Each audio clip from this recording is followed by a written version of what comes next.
My daughter. My daughter. How have you killed your daughter? I beat her up. It wasn't my intention to kill her, but... I think we're looking for us. Yes. We are, yes. Police! Hello, anyone in? Police, hello? What happened to Sarah? No comment. What did you see? No comment. How you left Sarah? No comment. Can you send someone? My daughter is alone. Yes, don't worry, don't worry. I'm a cruel father. A hair-raising confession. This voice belongs to 41-year-old father Irfan Sharif. The victim, 10-year-old Sarah, silenced forever. Sarah's death was an incident. But the father didn't act alone. Sarah's stepmother and uncle were in the house when this happened. While Irfan confessed, Sarah's stepmother arranged plans to flee the country. Welcome to Southall Travel. My name is Jatin. How may I help? Hi there. I'd like to know about commit my to Pakistan. What time? 8:50 at night, tomorrow night. Is there anything in the morning? Is there anything shorter? She appeared casual as they turned themselves in. I think we're looking for us. We are, yes. I'll explain more outside, okay? Who? I'll explain more things outside, okay? And her insensitivity to Sarah was noticeable. Do you love Sarah? No comment. Did you care about her at all? No comment. What happened in the little house in Surrey? What was Irfan Sharif hiding? The bone-chilling confessions will shake you to the core. Fair warning, the following content can be unsettling. Before we talk about the tragedy of little Sarah Sharif, we would like to send our condolences to all those who loved Sarah. Was it the father, the uncle, or an evil stepmother? More shocking details in today's video. Welcome to the channel, where we bring you the truth about crimes every week with an unbiased eye. Arriving in the UK in 2003 on a student visa, Irfan seemed adamant to stay.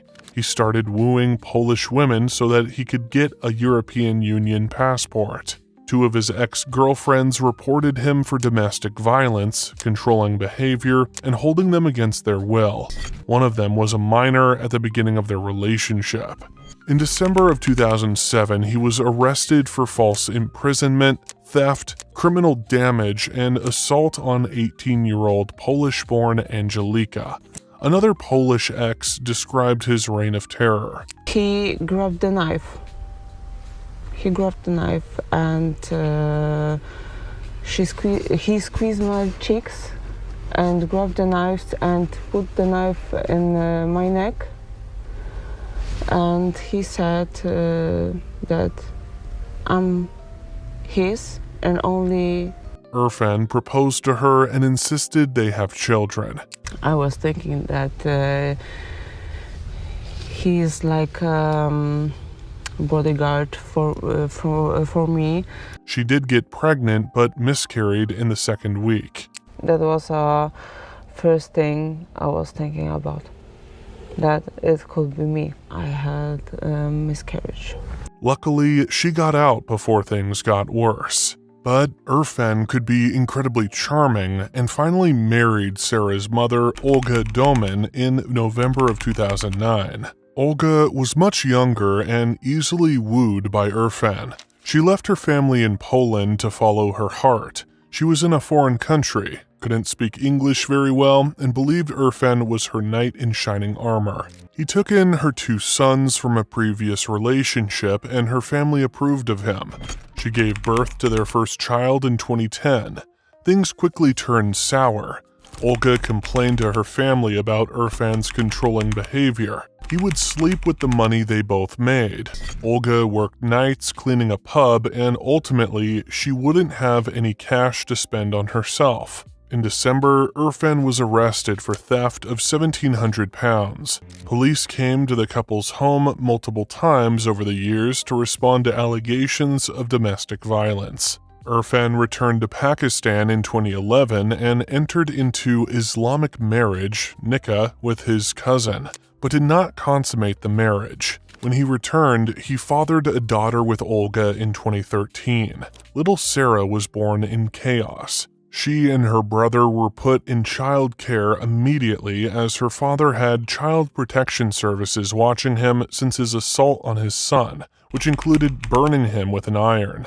Irfan constantly reminded Olga that she couldn't survive without him because she didn't know the language or have work experience. His abuse escalated to violence. Financial abuse was another form of control, as he took £4,000 from a benefits back payment, forced her to plead for money to feed their children, and became financially dependent on her after losing his job for theft. He isolated her by taking her phone, locking her out of their home multiple times, and leaving her stranded in a foreign country without family or support. In 2014, Irfan met Benash Batul. At the time, she claimed to have twins from another marriage and would show Irfan pictures as he dropped her off to meet them. In 2015, after years of suffering, Olga sought refuge at a domestic violence shelter, and Irfan was allowed unsupervised visits. But when the divorce was finalized in 2017, the children could stay with him on the weekends as well as school holidays. Sarah lived with her mother, Olga. All the pictures from that time show a well-dressed, happy Sarah. There were only supervised visits with her father for 2 years. However, there were sudden reports of abuse from March 2019. Irfan filed for custody, claiming Olga was smoking weed in the presence of his children. He recorded his children talking about being hungry all the time and that Olga smoked cannabis in the presence of her children. During that time, his family had grown. Social services could see him with a stable job, a loving wife, and a happy family. In January 2016, the couple welcomed twin daughters, born prematurely. Both were later diagnosed with autism and global development delay, and as they grew older, their behavior became increasingly challenging. In December 2018, a son was born, but he too struggled with health issues. March 2019, Irfan was granted custody of Sarah and her brother. The family grew again in July 2022 with the birth of another son. By the summer of 2022, the household had expanded to include 2 adults and 6 children. Navigating the complexities of raising a large family with significant health and developmental challenges, Irfan worked long shifts as a taxi driver to make ends meet. Sarah was like a ray of sunshine. Her head teacher, Mrs. Chambers, recalled how bright a student Sarah was when enrolled in St. Mary's School.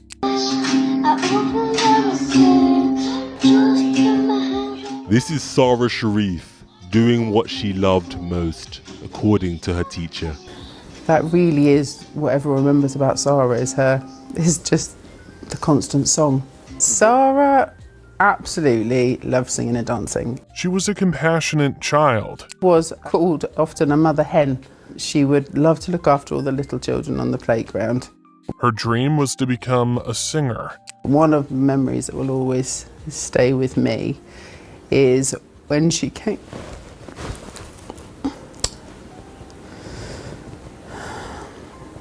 One Christmas she wrote a song, and her little friend had written lyrics. And so she came to my office, Mrs. Chambers, we've written a song, we want to share it with you. And I remember saying to her, Sarah, what do you want to do when you grow up? And she said to me, I want to sing. She said, I'm going to be on X Factor. The world heard Sarah's song, but not on X Factor.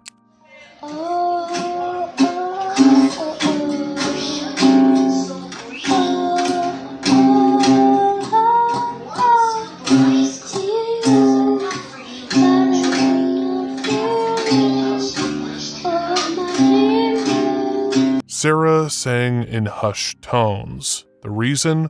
Neighbors often heard swearing and shouting from Benash, followed by thwacking sounds. A door would bang shut, and the doorknob would rattle endlessly. One neighbor was surprised to see a then 6-year-old Sarah taking out the trash and hanging out the washing before school. After school, she would head straight for the washing to take it off the clothesline.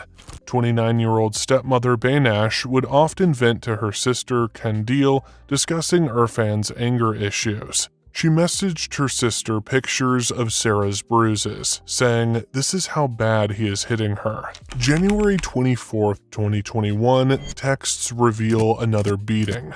On May 8th, 2021, Baynash again texted he had gone ballistic, and he's literally gonna break her arm or leg. I have no idea what to do. Baynash appeared helpless, stuck in the house with 4 children of her own, 3 with special needs, and 1 with asthma. Maybe she had nowhere to go, but a little digging revealed something disturbing.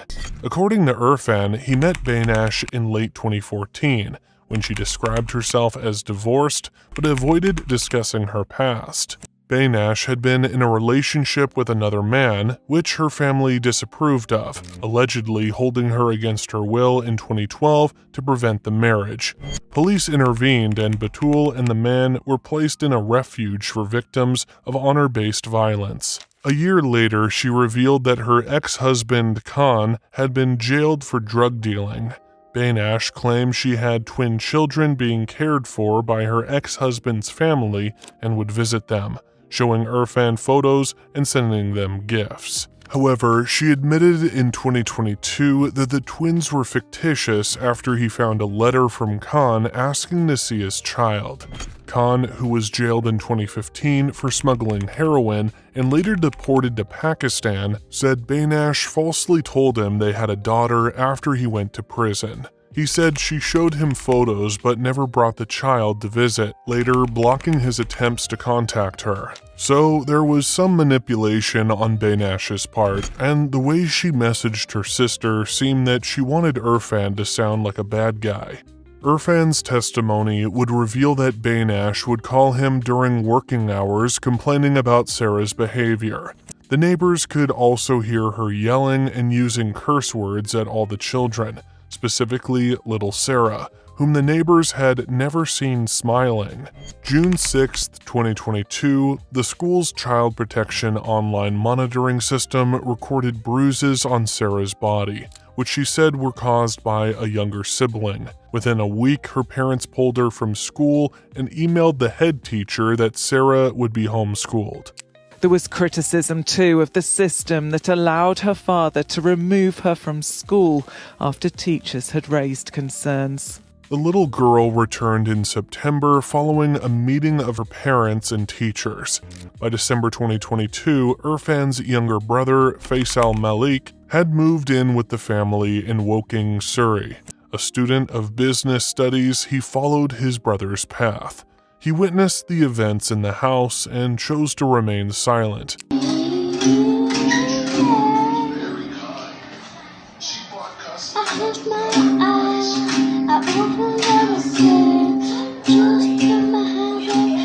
Neighbors could see that Sarah did not mix in with the family. St. Mary's Church of England School called social services in June of 2022 because teachers noticed bruises on Sarah. However, the Sharifs provided some explanations that satisfied the social workers. But in January 2023, Irfan made her wear a hijab in an attempt to cover the marks the brutes left on the little girl. Any conversation about the hijab was cut short, with her guardians claiming she wanted to follow her religion while none of the females in her family wore the hijab, including her stepmother. In March of 2023, Helen Simmons, a teacher, reported bruises on Sarah's face to social services. Unfortunately, the case was closed within 6 days without much investigation.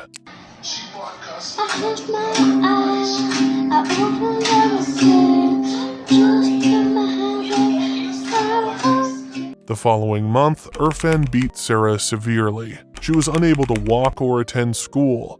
The very next day, he emailed the school announcing Sarah was to be homeschooled. Hello? Yes, hello? Is everything okay? Hello, can you... Nothing is okay. Can you write on my address, please? I don't understand what you're saying. Take a deep breath. Take a deep breath and tell me what's happened. I cannot. I physically punished my daughter and she died. I left home in a panic. God, she is allowed at home. I need you to take a breath because I cannot understand what you're saying, okay? Your daughter has died? My daughter. My daughter. This is a 999 call placed on the 10th of August, 2023. Irfan Sharif called emergency services to report the demise of little Sarah Sharif. Nobody's at home. Hello? Hello, I'm still here. I'm still here. I'm still here. Can you send someone there? I left my front door keys under the front mat. Okay. My daughter is dead. Panic, I left her. Who's killed your daughter? It's me. Okay. Father. The dispatcher had to quickly take as many details as he could before the perpetrator changed his mind, also getting a confession in the process. How? I said she was naughty after the teacher started. I'm going to need you to slow down, okay? How have you killed your daughter? I beat her up. It wasn't my intention to beat her, but I beat her up too much. What is your name? My name is Irfan Sharif. He seemed grief-struck by the horror he had inflicted on the little girl, mourning her and sobbing over what he had done. I'm still here. I'm just writing all of this down. Can you send someone? My daughter is alone. Yes. Please, yes, don't worry. Nothing's going to be slowed down, okay? Irfan assured the dispatcher that he would go to a police station. Okay, I need you to slow down, okay?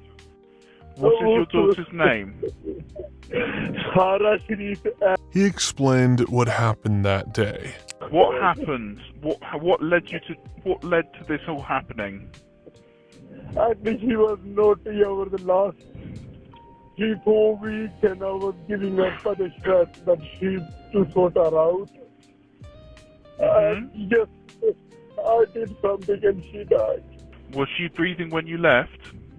No, she was not. I tried to resuscitate her, tried to give her CPR, everything, but I failed. I left in panic. Was she bleeding anywhere?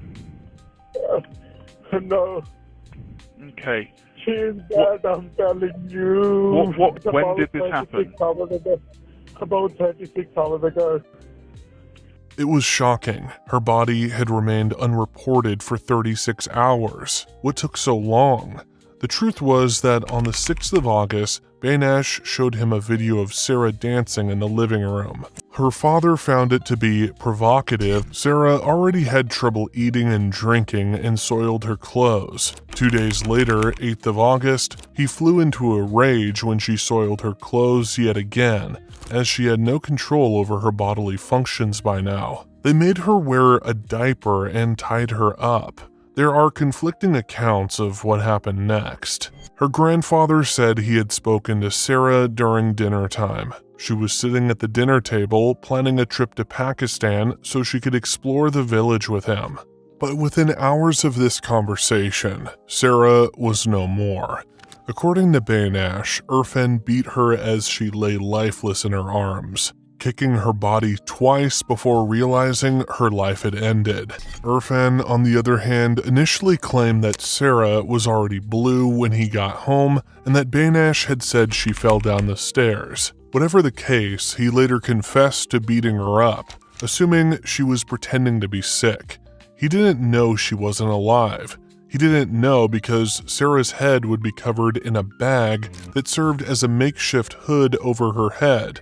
That way, the little girl had no idea who was beating her with what. The younger siblings said it was like a game. They would be encouraged to take turns beating up Sarah as she screamed through the hood. Her uncle Faisal Malik's DNA was also recovered from the alleged cricket bat. Once her body went limp, her stepmother called travel agencies to arrange a flight to Pakistan. Welcome to Southall Travel. My name is Jatin. How may I help? Hi there. I'd like to about commit my trip to Pakistan. All right. Let's go to where in Pakistan you want to go, ma'am? Islamabad. Yeah. And from which airport? Whichever one it is. Okay. Your travel dates, please. Early as possible tomorrow. Baynash believed time was of the essence. She told Irfan there was no point in calling an ambulance since little Sarah had passed, stripped her of her clothes, and removed the diaper that was forced on her. They took her outside in the yard. They then used a pressure washer to jet wash her body. And return? Single. Okay. What time? 8:50 at night, tomorrow night. Can you get available in the morning? Is there anything in the morning? Just a minute. Is there anything shorter? There was urgency, and Faisal Malik could be heard in the background almost biting his nails. So you're driving right now? I'm driving, I'll come back. Okay, what is your registration number? I left that at Heathrow car park, Terminal 3, on the top floor. What the dispatcher didn't know was that the family had already fled. They were in Pakistan.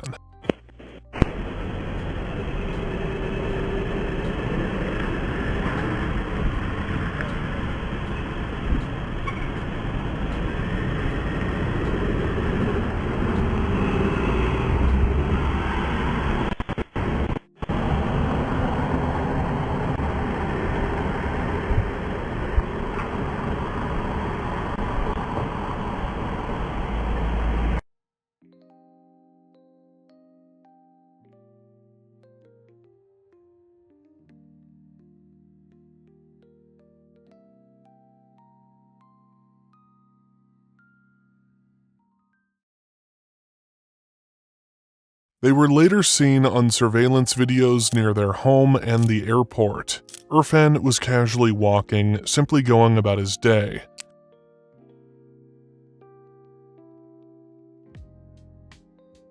They had already left the country as Irfan spoke about his car with the dispatcher, passing through Heathrow Airport on the 9th of August. He had left little Sarah lying in a bunk bed in her home, a pink duvet draped over her as if asleep.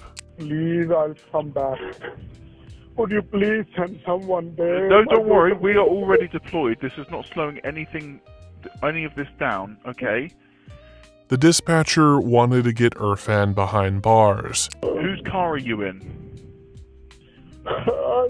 Someone else's car. Whose car are you in, though? It's someone else's car. Please, I'll come.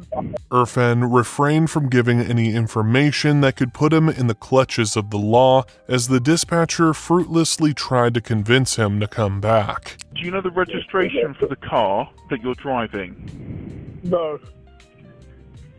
Whose car is it? I don't. It's my friend's car. I'm not around. Could you please go there? I'll get back to you soon. I'll hand over myself. I'll come to Woking police station. No, you need to go back to the address now. Okay? You need to go back to the address. I will. Irfan assured him that he would return, but why did he flee in the first place? Where are you right now? I cannot give more details. I promise I'll come back. I'll face the justice. I need to know where you are.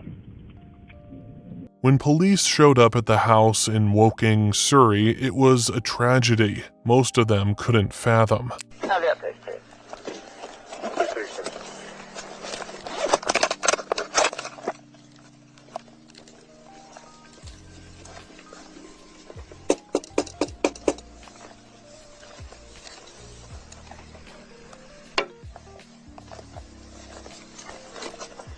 Sarah's body sustained over 71 external injuries.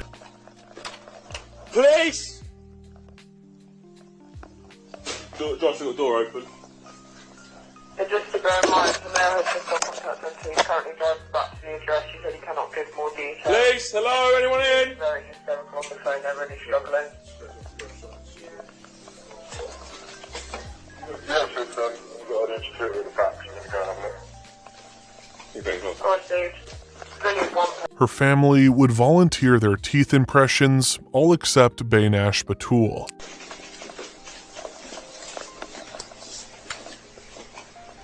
An autopsy would reveal that she had been suffering for several weeks, with many wounds and fractures healing over time. Her injuries were the sort people suffered in a high-speed car wreck. Olga Domin was called to identify the little one. Brali piżamkę w myszkamiki, miała kołodrę dziecięcą przykrytą, ale żadna matka nie powinna oglądać takiego czegoś. Miała policzek napuchnięty, z drugiej strony miała siniaki. Do tej pory, jak zamykam oczy, to widzę, jak moje dziecko wyglądało. The system had 15 chances to save Sarah over the years. To nie była Sara. Całkiem zmieniona. Posiniaczona. Gdyby mi ktoś nie powiedział, że to jest Sara, to bym w życiu nie uwierzył. Every adult failed Sarah Sharif. Her body was handed over to Olga, and she was laid to rest in Poland. There was a vigil, and the school named an award in honor of the little singer. Meanwhile, the Pakistan High Court was pressured to flush out the assailants of Sarah Sharif and procure her remaining 5 siblings. Rasik Munir, a relative of Irfan, provided refuge to the fugitives.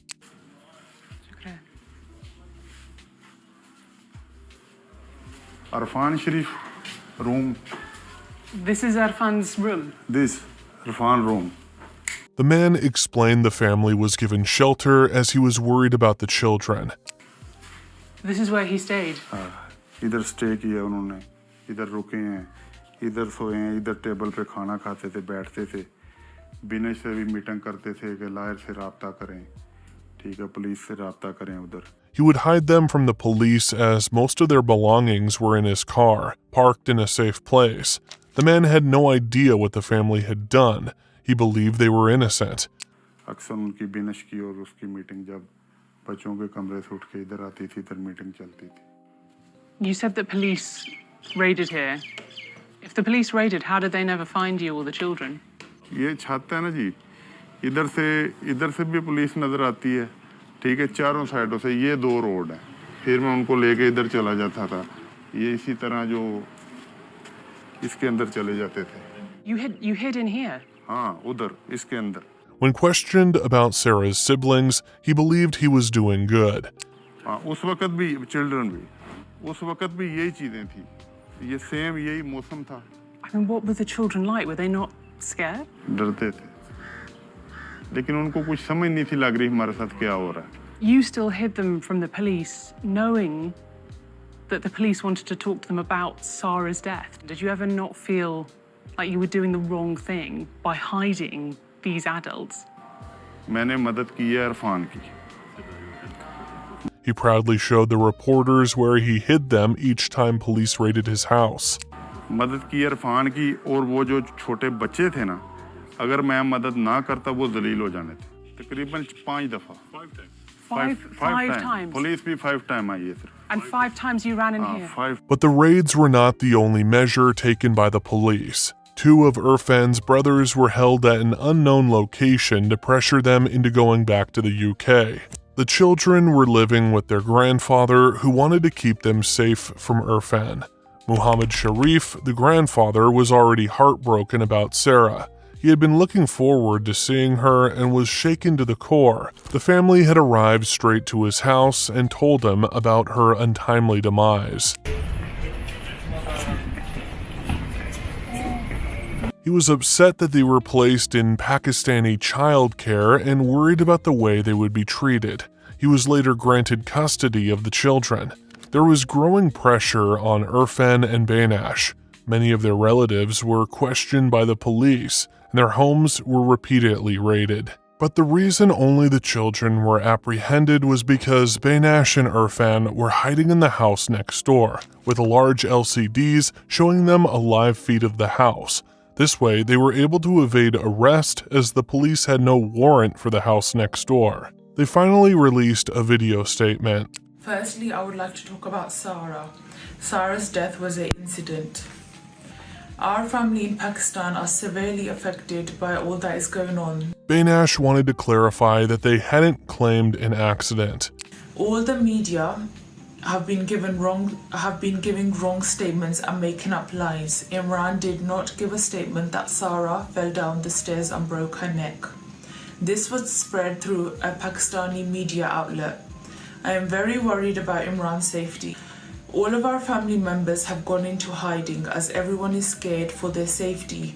Baynash knew if the Pakistani authorities captured them, they would be subject to beatings as the people were angry over the events in Surrey. The kids are unable to attend school as they are afraid to leave the house. No one is leaving the house. The groceries have run out and there is no food for the kids as the adults are unable to leave their homes out of fear of safety. She claimed they would turn themselves in. That is why we have gone into hiding. Lastly, we are willing to cooperate with the UK authorities and fight our case in court. The reason for doing so was because they would face a harsher sentence in Pakistan than in the UK, with capital punishment still in effect and the prison conditions much more bleak than in the Western world. They booked tickets under their names and returned to the UK on the 13th of September 2023. I am going to have to jump here because, as you can see on your screens, the plane is coming down. Now, this, of course, is the plane carrying relatives of Sarah Sharif. Police boarded the plane as soon as the flight landed at Gatwick Airport. We are, yes. Are you okay just to swap over? Just yourself come with me, and if you go with my colleague over there, is that all right? I'm not sure if you got like a cabin bag. Yes. Baynash appeared calmer than her husband. Irfan, on the other hand, looked defeated. Which one is your bag? I don't have any bag. You have no bag? No. Okay. We'll look overhead. Can you put your hands together like that, please? I'll explain more outside, okay?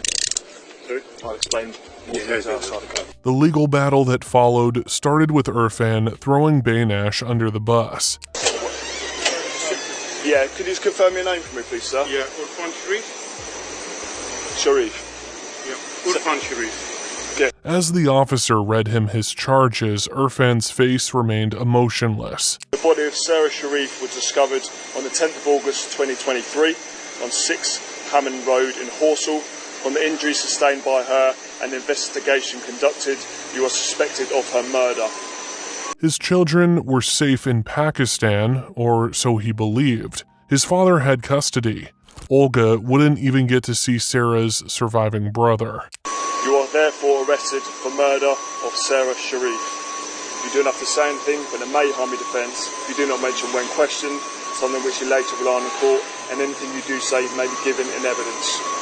Baynash Batul, while serious, wasn't too upset either. They were all arrested from the business class of the airplane, flying in the best of comforts, perhaps because they knew it was the last time they would do so.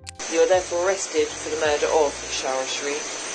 You do not have to say anything, but it may harm your defence if you don't mention one question, something which you later rely on in court. Anything you do say may be given in evidence. Do you understand what that means? Okay. Faisal Malik was wide-eyed and seemed almost afraid, but he had inarguably taken part in the tragedy of Sarah Sharif. On the injuries sustained by her and the investigation conducted, you are suspected of her murder. You are therefore arrested for the murder of Sarah Sharif. Baynash had been a 20-year-old when she eloped with Irfan. Please, could you introduce yourself? What's your name? So my name is Baynash Batul. And you are about to be interviewed for the offence of murder. What's your understanding of murder? What's your understanding of that offence? Killing someone. After 4 children, 3 with special needs, she might even feel trapped. That's the offence for which you've been arrested for, and that's the offence for which we're going to speak to you about, all right? What happened to Sarah? No comment. Stifling a yawn, Baynash seems anything but a victim right now. What did you see? No comment. Whose choice was it? How you left Sarah? No comment. In the video statement the couple had released earlier, she said she wanted to clear her name. You know, Dawn's just said as you said in the video, you want to come back to the UK, clear your name in the UK courts. Well, here we are. This is the start of the process. So why would you not speak to us now? No comment. Who did that to Sarah? No comment. Understandably, she did not say anything that could be used in court, but some questions begged an answer, and Baynash's entire demeanor changed. Do you love Sarah? No comment. Did you care about her at all? No comment. Baynash did not address any feelings towards Sarah. Perhaps if she had shown any emotion at all, it would show her to be a good mother who simply lost a child. Faisal needed a translator as his grasp of the English language wasn't that good. We're here because we're trying to find out how Sarah died. Faisal इससे पहले कि मैं इसका इख्तिताम करूं इस interview का हम यहाँ पर इसलिए मौजूद हैं कि सारा जो है वो किस तरह उसकी मौत हुई है. Yet, despite all he had seen and all that he knew, his stance remained the same as Baynash's. Who is responsible for her death? और उसका ज़िम्मेदार कौन था उसकी मौत का? No comments. Okay. In my view, this little girl was tortured. He listened as the translator explained his ties to the case. And you were either actively involved in torturing her, or you were just sat there going, it's not my problem, I can't do anything, and involved in that way. No comments. If Faisal Malik hadn't been directly involved in the horrors Sarah endured, he would have probably spoken up against his family, at least in the interrogation. ये खुद जाने तो फिर इसमें इस तरह की आपकी शमूलियत है. No comments. His stone wall pointed to something sinister. Perhaps he too was one of her assailants. And what did you think the outcome of your actions would be? आपकी क्या सोच थी कि आपकी जो कार्रवाई है उसका नतीजा क्या निकलेगा? No comment. Unable to make eye contact with the detectives, he maintained the no-comment pact with his family members. I'll just give you one last opportunity now in this interview to tell us what happened to Sarah and what was your involvement. But he knew exactly how he was involved, showering fatal blows on a 10-year-old. The trial came to a conclusion on the 17th of December 2024. Judges must be careful about using the word torture. It should not be overused, but it is no exaggeration to describe the campaign of abuse against Sarah as torture.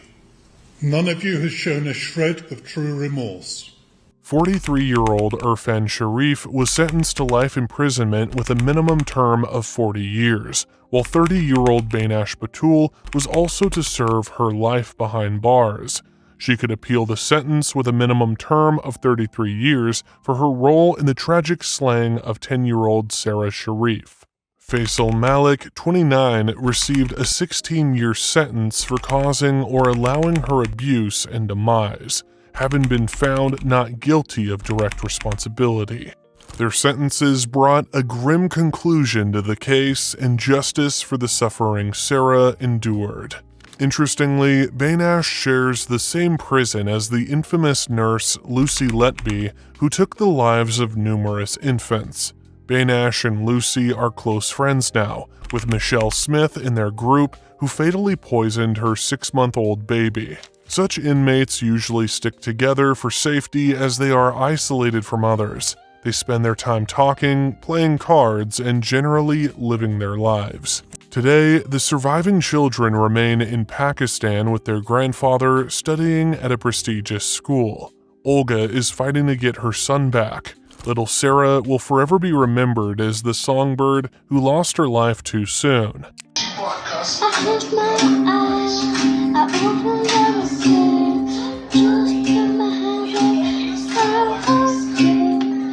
This is Sarah Sharif doing what she loved most, according to her teacher. That really is what everyone remembers about Sarah is just the constant song, constant singing, constant dancing. It goes without saying that her tragedy reminds us to say something if we see something. Next time you hear yelling and screaming or a child crying, knock on the door. Look at the child. Perhaps a life could be saved. Do you think Sarah's assailants got a fitting end? Let us know your comments below.